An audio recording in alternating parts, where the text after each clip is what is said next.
Everyone calling this a straightforward France win has not looked at one single number that matters. Senegal have never lost to France. Not once, not ever. Stay with me. By the end of this, you will see exactly why everyone else has this completely wrong. Here is what nobody on ESPN or beIN Sports is telling you right now. France have not kept a clean sheet in 5 consecutive matches. 5. And in their last meaningful defensive test, a 2-1 loss to Ivory Coast just weeks before this tournament. Deschamps rotated, yes, but the defensive shape collapsed the moment any team pressed high and fast. Senegal pressed high and fast in every single African Cup qualifier. They conceded 3 goals across 10 qualifying matches. 10 matches, 3 goals. That is not a defensive team hoping to survive. That is a team built to suffocate you, then hurt you on the counter. If you are new here, subscribe right now. We post before and after every World Cup match. Now let's get into it. MetLife Stadium. Group of Death opener. France. The co-favorites, ranked second only to Spain in every major betting market on earth, walk out knowing that one dropped point here could unravel an entire World Cup campaign. For Didier Deschamps, this is his 4th World Cup as France head coach. He has already said publicly it will be his last. The man who is the only living human being to have won a World Cup as both a player and a coach is chasing a legacy that would be completely unrepeatable. He does not just want to win this tournament. He needs to win it in a way that defines French football for a generation. This match is not just 3 points. For Deschamps, this is the opening statement of his final chapter. And on the other side of that tunnel, Kylian Mbappe.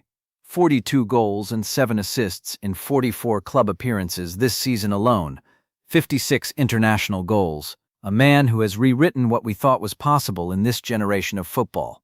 Right now, in June 2026, Mbappe is not just France's best player. He is operating at a level where he genuinely makes the people around him look like they are playing a different sport. Against Brazil in March, a 2-1 win, he did not just score. He controlled the tempo of the entire match from a central position, dropping deep, finding pockets, then exploding in behind. Brazil could not solve him for 90 minutes, and Brazil have the best defensive midfielder on the planet. Tchouaméni behind him, Olise and Du flanking him. A 4-3-3 built entirely to create space for Mbappe to destroy defenses.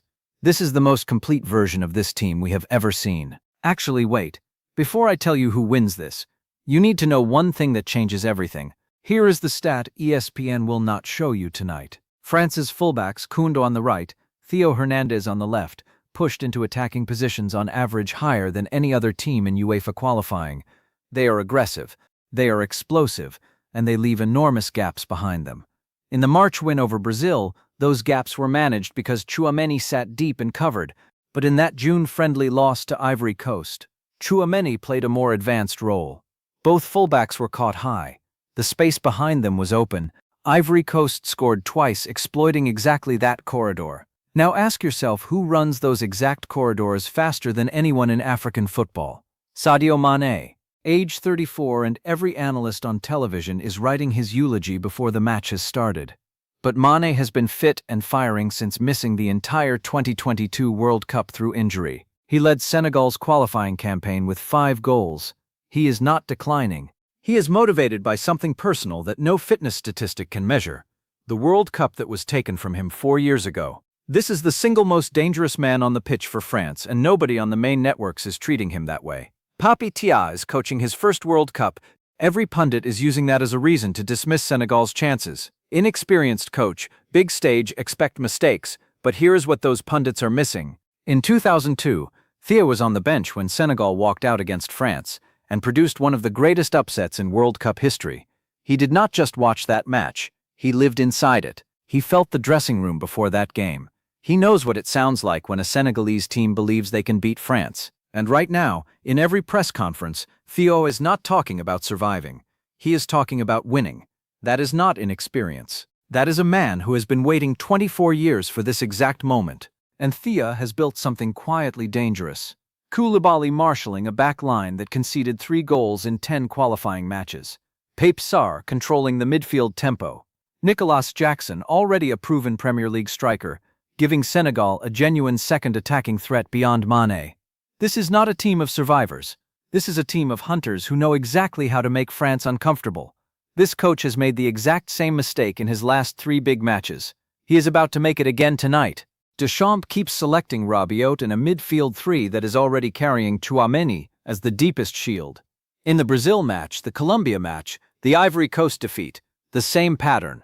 When France are in possession, Rabiot drifts wide left and Tchouaméni is left covering a massive central space alone. The moment France lose the ball high up the pitch, that central channel opens. Against Brazil, it did not matter because Brazil's transition was too slow. Senegal's transition is not slow. Mané, Jackson, Pape Sarr driving forward, they can move from defensive shape to attacking threat in 4 seconds. 4 seconds is all they need if Tchouaméni is isolated in the center and both fullbacks are 40 meters up the pitch. Deschamps has seen this problem. He has not solved it. And tonight, against a team built to exploit exactly that vulnerability, he is walking in with the same lineup and the same structure. Now think back to what I told you at the very start. Senegal have never lost to France. Not in 1963. Not in 2002. Not once in the entire history of these two nations meeting on a football pitch. I told you that stat up front because I needed you to feel the weight of it before you understood the tactical reality. Now you do understand it. And here is the reframe. That record is not a coincidence. It is not luck accumulated across 60 years. Every time these two teams have met, Senegal have found a way to neutralize France's individual quality through collective defensive discipline and explosive counter-attacking speed. The 2002 side was not technically superior to France.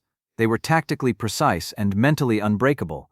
This 2026 side is built on exactly the same foundation, with better individual players and a coach who was in that dressing room when it happened before.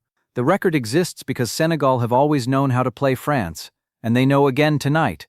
Now here is the one matchup that decides this game. Mbappe against Koulibaly. Not a formation battle. Not a system clash.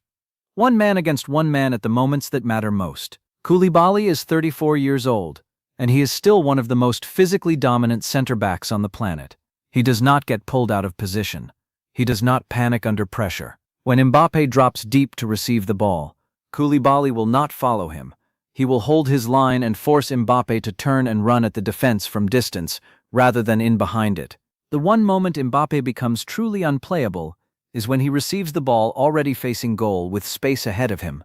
Koulibaly's entire game plan will be to make sure that moment never arrives. Here is how this ends. Deschamps sets up in his 4-3-3. France dominate possession in the first 30 minutes. They create chances. Mbappe is involved constantly, working hard, smart, dangerous, but Senegal's defensive shape absorbs the pressure because Koulibaly does not allow Mbappe the space behind the line. France push their fullbacks high. Tchouaméni covers alone in the center. Somewhere between the 35th and 55th minute, Senegal win the ball back in their own half. Mané is already moving. The space behind Kondo or Hernandez is open. One pass, pure pace, and Mané, running with the fury of a man reclaiming a World Cup that was stolen from him by injury 4 years ago, finishes with the composure of someone who has spent